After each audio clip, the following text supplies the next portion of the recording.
These are the schools who I think have the 5 best receiving rooms in college football. This is just receivers, no tight ends.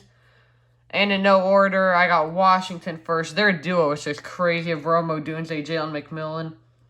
Last year, Rome Odunze over 1,100 yards, 8 touchdowns this year. In just 2 games, already over 250 total yards with 3 total touchdowns. Jalen McMillan last year over 1,100 yards, 9 touchdowns, already over 200 yards, and 4 total touchdowns this year. When you add their third, Polk, he has over 700 yards last year, 7 touchdowns, already 200 yards, 2 touchdowns this year. They give him the ball in the air. They also run with these receivers. They can do everything. They're one of the best in the country. Michael Penix throws them a ball a ton. They're running backs.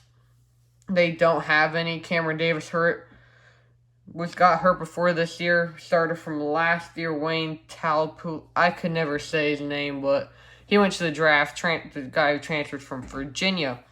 Next off at Florida State, this is really just a 2-man duo, but they're so good I put them in. It's Florida State, one of the best teams in college football early in the year, and that's Keon Coleman and Johnny Wilson. Johnny Wilson last year, close to 900 yards, hasn't done a ton this year. Keon Coleman does. Transfer from Michigan State, already over 170 yards this year with 4 receiving touchdowns. Had 3 touchdowns in the big win over LSU in the first game of the year.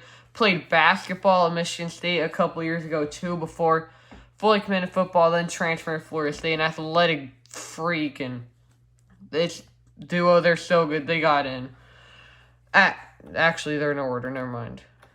Next up, I got Texas, who just beat Alabama yesterday. I have 3 guys on screen here. It's really quadruple. Got Xavier Worthy, Adani, A.D. Mitchell, whatever he goes by now. Jordan Winnington, then Isaiah Nair from Wyoming. Nobody talks about, but Xavier Worthy, I'm pretty sure the freshman All-American, had over 900 yards, 12 touchdowns. He does drop the ball. It's like the one thing, but he's one of the best deep threats in the country. Dropped a touchdown against Bama yesterday, but did have a touchdown against Bama. Over 165 yards this year. My handwriting's so bad when I read these notes, I can't really say what this says.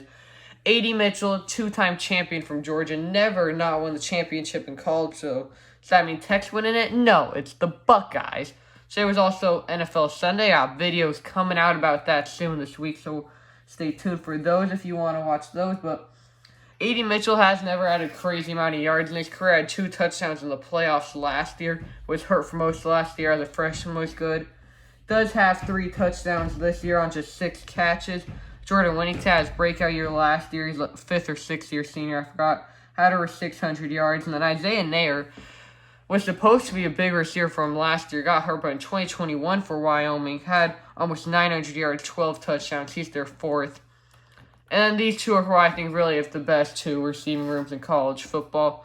Obviously, this is college, so they have their main ones. They use so many receivers in the spread offenses, so I'm not going to talk about each team's 4th, 5th, 6th, except for USC and Ohio State. I'm a huge Ohio State fan, but USC is just crazy. But I think Ohio State's the 2 best receivers in the country. Marvin Harrison Jr. is obviously the best, and I think Emeka Egbuka is the 2nd best. Last year, Harrison Jr. over 1,200 yards, 14 touchdowns. Egbuka, 1,100 yards, 10 touchdowns. So far this season, Harrison Jr. is 180, couple touchdowns. All of it was in their last one against Youngstown State. Only scored 35 points, but they'll beat Notre Dame and everything will be fine. Egbuka this year has over 100 yards and a touchdown. Julian Fleming, their 3rd last year, had almost 600 yards, 6 touchdowns. Former number 1 ESPN recruit in the class of 2020. Hasn't done really anything this year, but I think he is good enough to be receiver number 1 anywhere. A lot of these guys on these teams are the 2, the 3. Like Jalen McMillan's a wide receiver 1 at any college. Probably doesn't have, probably except for LSU, Ohio State, Florida State maybe.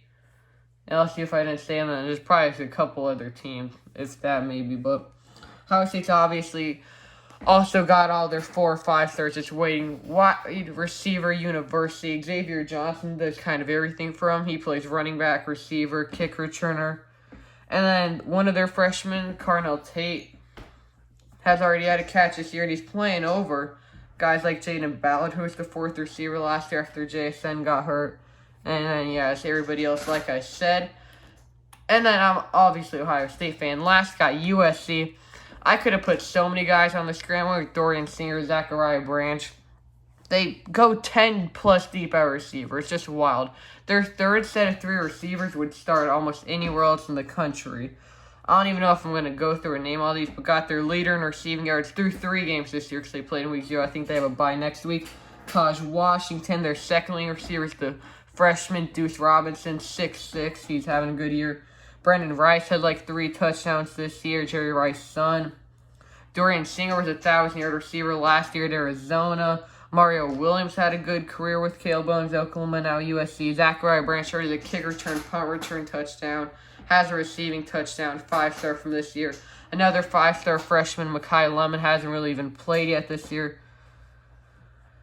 But got Kyron Hudson, who's good. Raleek Brown last year had 3 receiving and 3 rushing touchdowns, plus more. That's just crazy. I'm pretty sure I'm forgetting some guys. These don't even include tight ends. Their tight end Luke McCree would be on here, but Cade Stover's good time for Ohio State. But that's why I think are the 5 best receiving rooms in college football.